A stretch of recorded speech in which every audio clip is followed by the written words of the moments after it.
I'm sorry, but I do not see anybody defeating Merab the Slob. I'm sorry, Merab the Sloth. I mean, Merab Dvalishvili.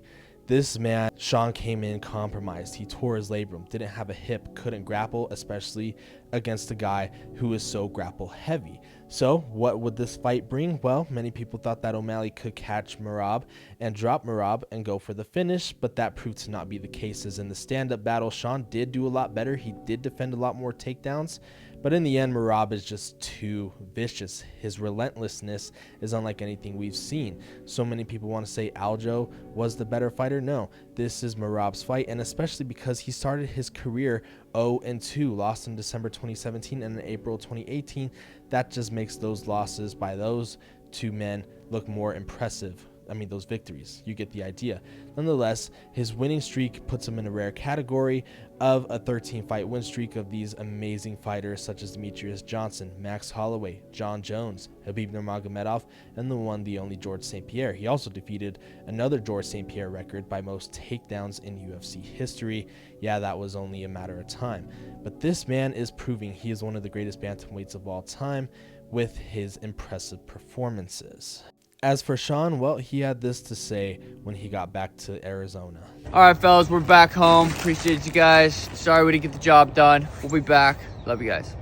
Merab's post-fight interviews are always 10-minute podcast episodes. It's annoying. Only Merab can stop Merab. Merab by submission before GTA 6. And then, of course, Henry Cejudo's dumbass chiming in with his worst trash talk. Hey, Sean, you should have stroked the cord before the fight and let your wife's boyfriend record it. Anyways, I'm still looking for a tune-up. Siblings fight all the time. Let's give Merab a Father's Day present he will never forget. What do you say, Precious? What? Bro, what are you talking about, man? I'm not even trying to be funny, but Henry Cejudo's trash talk is worse than Patsy Mick's performance this past Saturday night. That's just a fact. Merab might go and fight Corey Sandhagen next, and that fight could probably end exactly how this one ended. Although I do think Corey can possess a little bit more problems than Sean. Not so much on the feet, more so on the ground, because Corey's jiu-jitsu is miles better than Sean's.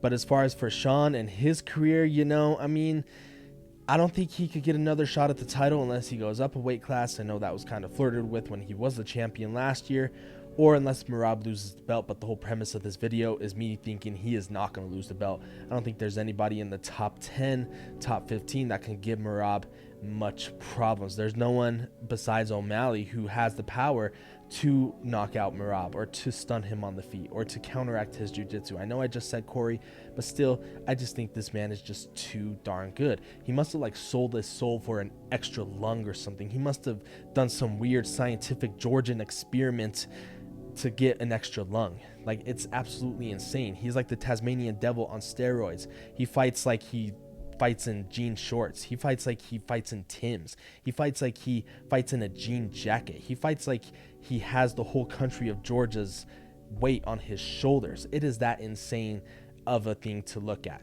Nonetheless, though, for Sean's career, I think a fight with Henry Cejudo would be good for both men. Coming off a little bit of a losing streak for both guys, that's a perfect fight. A Cheeto trilogy, even though he won the first two.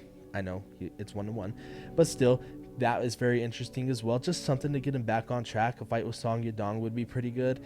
He still has some entertaining fights, and it's kind of like the Volkanovski-Holloway situation where you lose the first two fights, but if you win enough fights and knock off contender after contender, you could still get back into the mix.